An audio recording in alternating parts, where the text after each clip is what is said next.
E aí pessoal, professor Michel aqui, iniciando mais uma videoaula, dessa vez aula de língua portuguesa. Isso mesmo, hoje a gente vai estudar aí um pouquinho com relação a contos de suspense, contos de mistério. E aí, preparados para relembrar aí um pouquinho sobre o gênero narrativo? Vamos lá, aqui no quadro eu vou colocar algumas das características sobre conto de suspense e daqui a pouquinho eu vou colocar a atividade aí que vocês vão fazer no seu diário de bordo, certo? Vocês vão copiar o texto e as questõezinhas para poder fazer, certo? Mas antes disso, antes de vocês passarem para as questões, pegue seu diário de bordo e anote aqui essas informaçõezinhas sobre os gêneros de suspense, de conto de suspense, tá certo? A gente já viu aí questão de conto de fadas, já estudou aí sobre lendas, mitos, também já estudamos aí sobre as fábulas, não é isso? O que é que todos esses gêneros aí têm em comum com, no caso, o conto de suspense? Você tem alguma ideia? Tem? Conto de suspense, certo? Assim como todos os outros gêneros que eu acabei de falar, são textos narrativos, ou seja, são historinhas que possuem ali a presença do narrador, alguém que conta a história, certo? Personagens, possuem ali questão de um enredo, um clímax e um desfecho nessa história, certo? Beleza. Eu sei então que os textos lá, os com suspense, são textos narrativos, que eles vão me contar ali alguma história.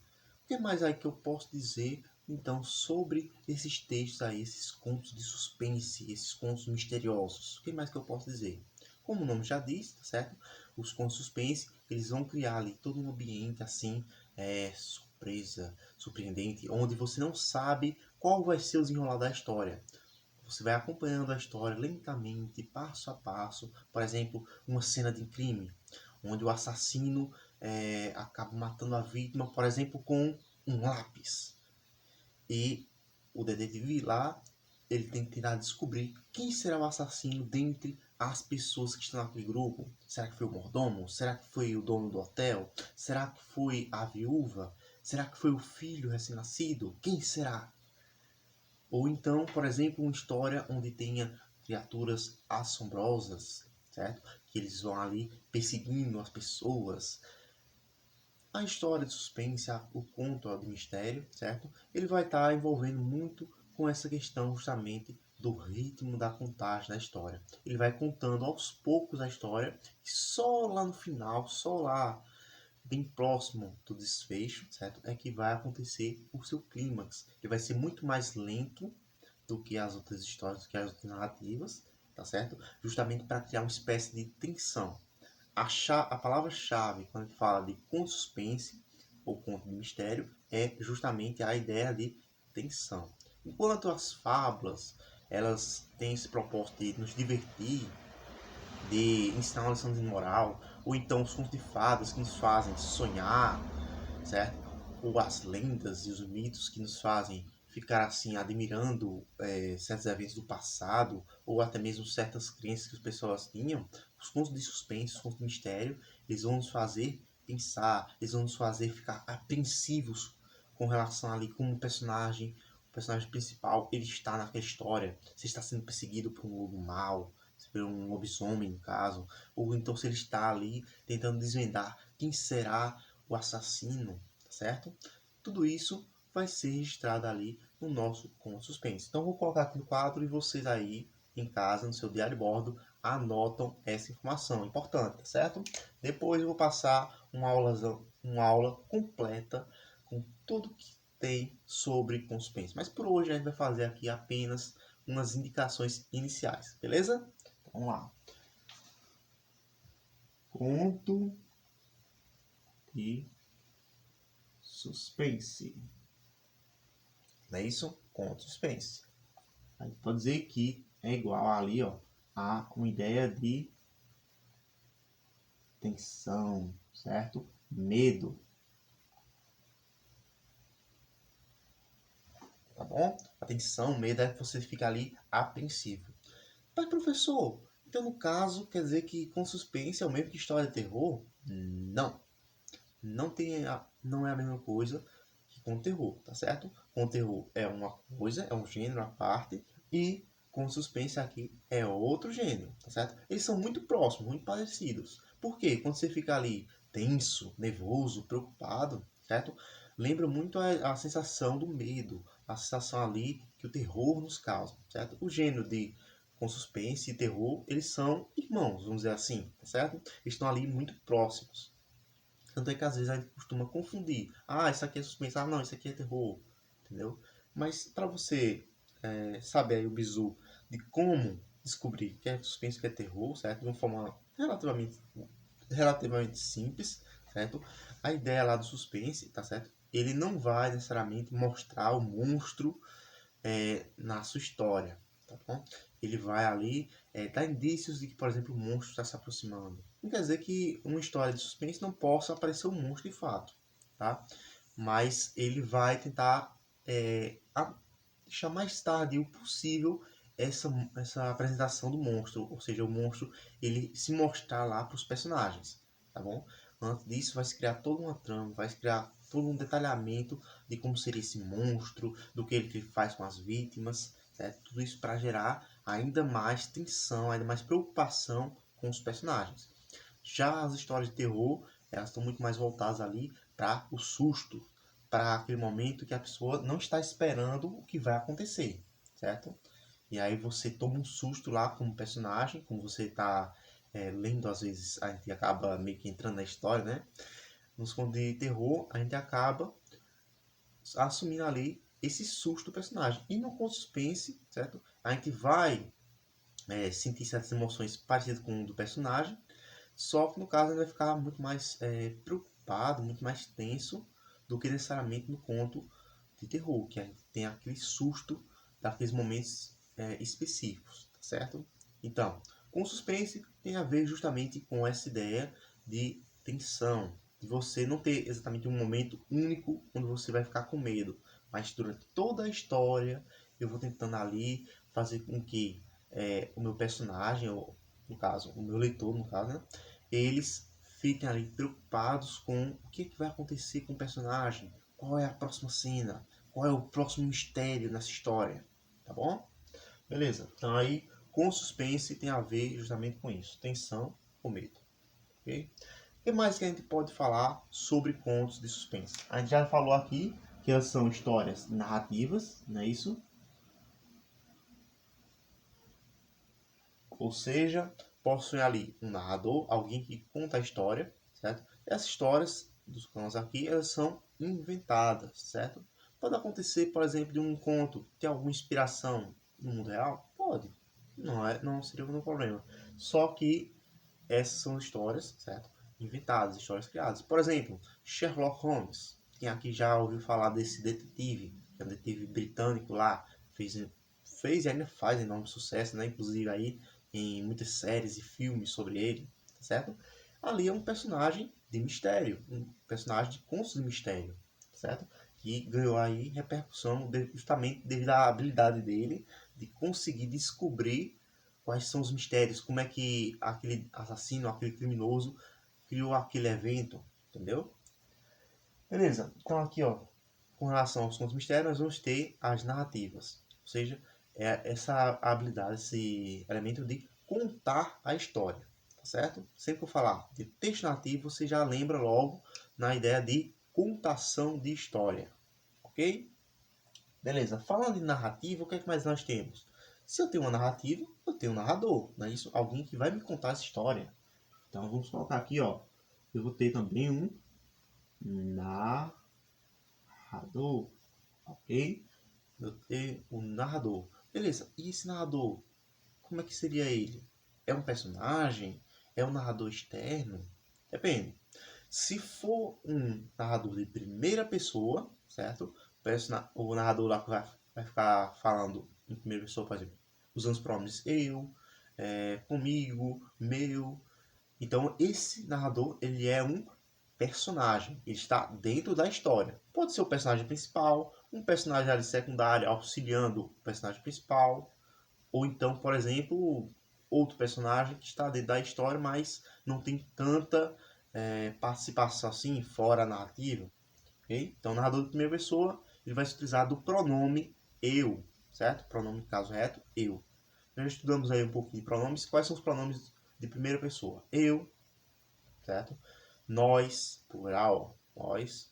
Ou então, pronomes possessivos, meu, minha, nosso, nossa, certo? Então, esses aí são alguns pronomes de primeira pessoa. Beleza. E os narradores ali externos, de fora da história. Quem seriam eles? São os narradores, chamados de narrador de terceira pessoa, certo? Geralmente um narrador que não conhece diretamente os personagens, não está dentro da história, mas ele conhece os eventos que aconteceram naquela história, ok? Eles, para ficar mais simples, eles não participam da história, mas eles conhecem o que está sucedendo ali. A gente vai ter aí, no caso, narrador de terceira pessoa. Por exemplo, o narrador é chamado de onisciente, que é aquele que sabe de tudo, inclusive os pensamentos do personagem, certo? E a gente vai ter o narrador que a gente vai chamar ali, narrador de terceira pessoa, vai chamar de observador. Ele está vendo o que está acontecendo fora da história, beleza? Então aí, narrador primeira pessoa, personagem. Narrador segunda pessoa pode ser um narrador onisciente ou um narrador observador, mas ele está fora da história. Essa é a dica com relação ao narrador de terceira pessoa. Ok? O que mais que eu vou ter aqui? Eu vou ter, certo, o elemento aqui, ó, chamado de descrição.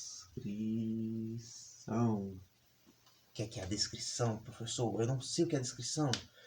A descrição, certo, é um elemento essencial para muitas narrativas e para os suspense não é diferente. Ela vai me possibilitar ali criar toda os elementos que vão fazer gostar ou odiar um personagem, ou entender, ou por exemplo o ambiente, para poder imaginar como é que aquele ambiente vai funcionar, certo? A descrição, a gente já estudou aí em aulas passadas que existe o texto descritivo, que é aquele texto que vai apresentar características, detalhes sobre alguma coisa, sobre algum ser, certo? Mas a descrição, ela não é só um tipo de texto à parte, ela está também em alguns casos dentro de textos narrativos, certo? Quando eu vou, por exemplo, descrever ali, quando eu vou apresentar ali as características de um personagem, dizer se ele é alto, baixo, gordo, magro, vermelho, azul, laranja, se ele é, por exemplo, inteligente ou se ele tem algum problema de acompanhar ali o pensamento dos personagens, se ele, por exemplo, é bonzinho ou se ele é maligno, se ele é, por exemplo, um fantasma ou uma pessoa viva, certo? Tudo isso aí ele vai descrevendo, vai apresentando justamente nessa parte aqui da descrição, ok? E como é que eu faço para descrever as coisas, professor? Eu não sei como é que eu faço para escrever. Você sabe. Quando a gente vai falar com descrição, certo? A gente vai descrever alguma coisa, o que a gente utiliza? Se eu digo aqui, por exemplo, desse lápis aqui, ó, esse piloto tá aqui, eu poderia falar sobre ele. Quais seriam as palavrinhas que eu poderia dizer? Poderia dizer que ele é pequeno, que ele é azul, que ele, por exemplo, escreve bem. É isso, eu estou descrevendo aqui algumas características dele, certo? E quais são os tipos de palavra que eu utilizo para dar características? Quando eu digo aqui que ele é pequeno, quando eu digo aqui que ele é azul, certo? Quais são aí as palavrinhas que eu estou falando?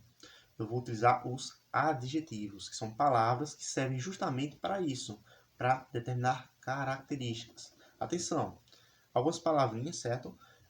Dentro de um contexto, elas vão assumir de fato ali o papel do adjetivo, mesmo que inicialmente fora do contexto da história, elas não sejam um adjetivo. Por exemplo, a palavrinha azul, certo? É um substantivo, não é isso?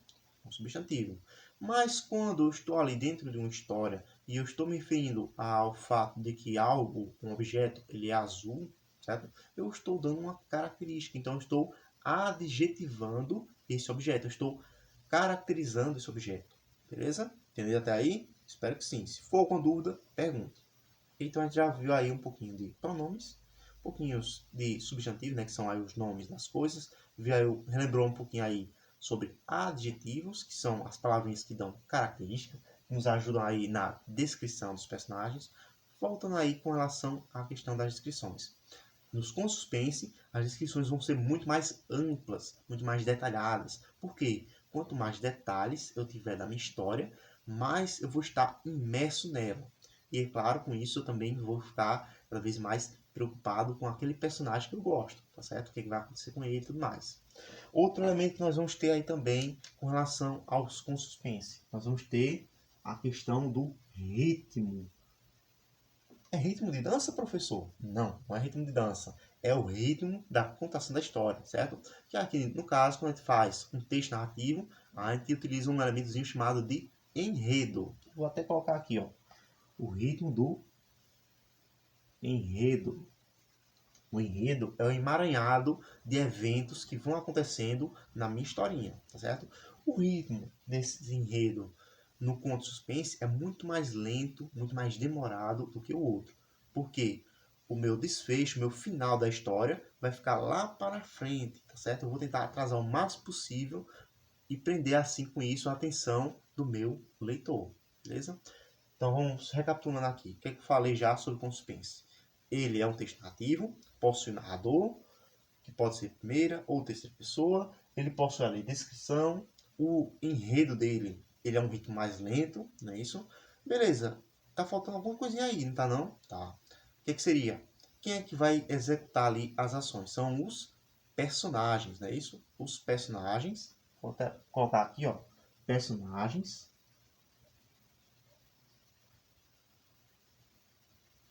Eles são justamente quem executa as ações. Pode ser, por exemplo, um personagem primeira pessoa, por exemplo, protagonista e o vilão, o antagonista no caso, ou então personagens secundários que vão estar ali justamente para deixar que o ambiente fique mais completo, tá certo?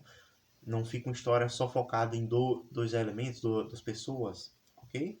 Então aí os personagens eles são responsáveis pelas ações, seja de solucionar um crime, como é no caso de Sherlock Holmes, seja de, por exemplo, acabar cometendo crime, como no caso aí de um assassino, ou aparecer e assustar as pessoas, como no caso de um fantasma, certo? Todos aí são personagens. Eles vão estar dentro da história executando ações. E como é que eu faço para executar ações, pessoal? Vocês se lembram? Para eu executar uma ação, certo? Quando eu vou escrever lá, quais são as palavrinhas que eu uso para demonstrar uma ação? As palavrinhas que eu vou utilizar são chamadas de verbos. Isso aí, os verbos, pessoal, eles são justamente as palavrinhas que vão mostrar ali que está acontecendo a ação. Por exemplo, correu, chorou, dormiu, caiu, morreu. Todas essas palavrinhas que eu acabei de falar são verbos que indicam algo que o personagem, que a pessoa está fazendo, o que ela fez, certo? Lembrando, quando eu trabalho em verbo, eu vou ter 3 tempos básicos, certo? Eu não vou me alongar muito nisso, que a gente vai ter depois uma aula específica só revisando essas classes de palavras, certo? Mas para vocês terem uma noção mais ou menos, quando eu falo em verbo, eu vou ter os verbos que podem estar apresentados no presente, certo? Eu faço, eu corro, eu ando. Eu posso ter os verbos no passado, por exemplo, eu corri, eu andei, eu estudei. Os verbos lá no futuro, ó, eu correrei, eu estudarei, eu dormirei, certo? Quando eu estou ali trabalhando com verbo, eu vou sempre lembrar dos tempos verbais, certo? Professor, eu reparei que o senhor falou eu toda vez que utilizou aí o verbo. Por que disso? É porque quando a gente trabalha com o verbo, tá certo? A gente sempre vai estar trabalhando aí com uma pessoa dessa, uma pessoa, como posso dizer assim, uma pessoa desse negócio, dessa conjugação, certo? Ou seja, eu vou trabalhar ali com as pessoas da conjugação. Eu, tu, ele, nós, no plural, vós, ou então eles, certo? Eu sempre vou estar trabalhando, associando a ideia de um pronome, certo? De uma pessoa lá no singular, no plural, de a relação ali com o verbo, tá certo? Todas as classes de palavras estão interligadas entre si, certo? Quando eu vou, por exemplo, adjetivar alguma coisa, essa coisa é um substantivo, é um nome de algo, certo? Quando eu vou ali apresentar uma ação, certo? Geralmente essa ação vai estar relacionada a alguém, algum objeto. E esse objeto eu posso utilizar tanto o nome dele mesmo ou um substantivo. Se for um objeto de quem eu falo, certo? O objeto de quem eu estou falando é um objeto de terceira pessoa, um ser de terceira pessoa. Se eu estou falando com ele, então é um objeto ali, uma pessoa de ser de segunda pessoa, certo? E se eu sou esse indivíduo, esse objeto, esse ser, então eu sou de primeira pessoa, ok? Se ficou com dúvida, não tem problema. A gente pode aqui depois ir corrigindo aí os erros durante a apresentação, tá certo? Então, beleza. Falei narrador, falei de personagem, falei de texto narrativo, falei da descrição, falei da questão do enredo, não é isso? O que mais está faltando? Está faltando aí o local onde essa história acontece, é isso? O local é um ambiente aí onde a história vai se desenrolar. E também falta aí falar da questão do tempo, que é o momento em que a história ela está acontecendo, certo? Se é no inverno, se é no verão, se é de dia, se é de noite. Geralmente as histórias de suspense vão ali tentar trazer momentos mais noturnos, momentos mais tensos, assustadores em certos momentos, tá certo? Para justamente fazer com que a pessoa fique cada vez mais preocupada, encolhida ali, com medo do que pode acontecer, certo? Temos ainda também a questão, certo? Voltando aí para a ideia de enredo, vamos ter aí o momento mais crucial desse enredo, que é justamente o clímax. A gente já viu em outras narrativas, certo? O clímax, ele é o momento que a história ela está justamente ali perto de finalizar, de se concluir. É quando a história começa a se desfazer. Todas as tramas que foram emaranhadas, certo? Enredadas, elas começam a se soltar, certo? O clímax é esse momento mais alto da nossa história. Depois disso, o que vem é basicamente o desfecho, que é o final da história, tá certo? Se fosse uma história de conto de fadas, seria o Felizes para Sempre. Se for um conto, no caso de suspense, o final pode ser que o bandido foi preso ou que a vítima conseguiu fugir do vilão ou descobriu que na verdade o vilão não era um vilão, mas por exemplo era um ratinho na caveira, como foi o caso de uma da leitura que nós fizemos em umas aulas passadas, não é isso? Pronto, então esses aí são os elementos básicos com relação aos contos de suspense, tá certo? Eu vou colocar aqui um videozinho no grupo também para falar um pouquinho sobre isso. E na próxima aula, na sexta-feira, eu vou apresentar mais detalhes sobre esses contos. E aí a gente vai fazer algumas atividadezinhas pelo vídeo, beleza? Então espero que vocês tenham gostado. Se está vendo pelo YouTube, não esqueça de se inscrever no canal, de clicar no gostei, tá certo? E também de comentar aqui o vídeo. Se você puder, claro, compartilhe com o seu coleguinha para que ele possa conhecer mais sobre conto suspense, tá bom? Um abraço forte e tchau!